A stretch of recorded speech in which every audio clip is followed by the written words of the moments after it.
The Outcasts are the humans that decided that they did not want to live within the walls of New Ashkelon. They wanted to go out and carve up their own way of life out in the wastes. But they didn't want to give up their humanity along the way. So you've got, junkers and traders and the salvage experts, the guys that are out there living a post-apocalyptic life in the hardest place you can, but still close enough to the other parts of humanity that they can still trade and be at least more or less friendly with the other humans instead of trying to eat them, for instance. So the Outcasts are split into, technically, there's two sub-factions and one kind of overarching faction that can work with anybody. The overarching faction are technically called the Outcast scavengers.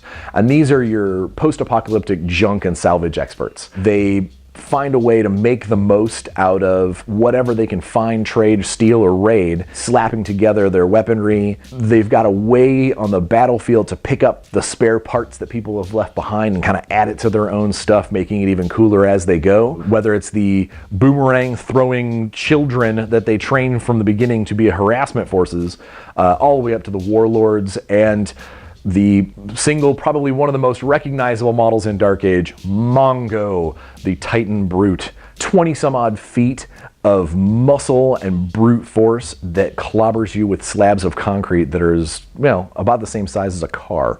So the scavengers are really just a very cool style of force in the way that they take advantage of other people's casualties that they suffer, the casualties that they inflict upon their opponent, and just as their name suggests, they kind of vulture it all together to create this new tactic or strategy along the way.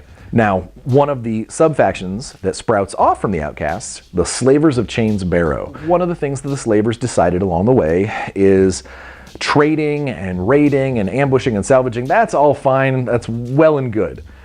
But there's people that will pay for other people.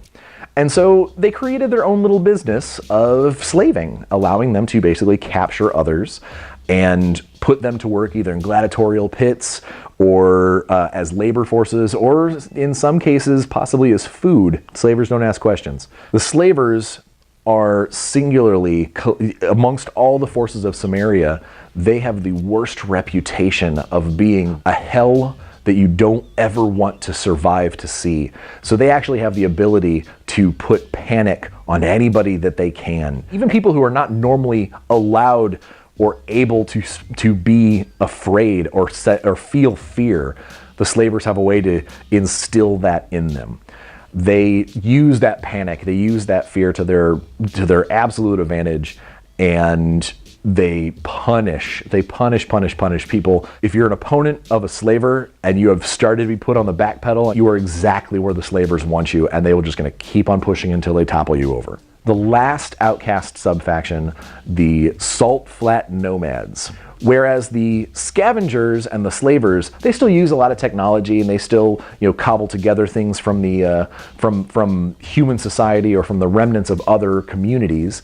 The Salt Flat Nomads live a low-tech life. They travel in caravans. They have these pack beasts, the animals of the world that they've learned to mostly domesticate them, allowing you to bring them into combat and kind of usher them towards the enemy and let them do some of the work for you.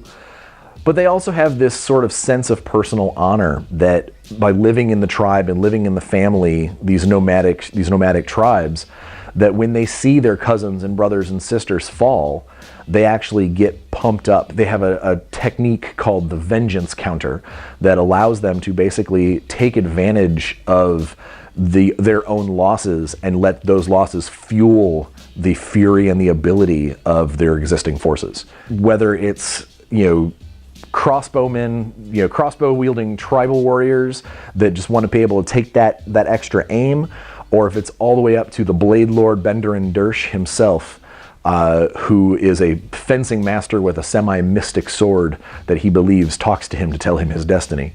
The vengeance counter system basically turns a regular soldier momentarily far greater than what his points would allow on the battlefield.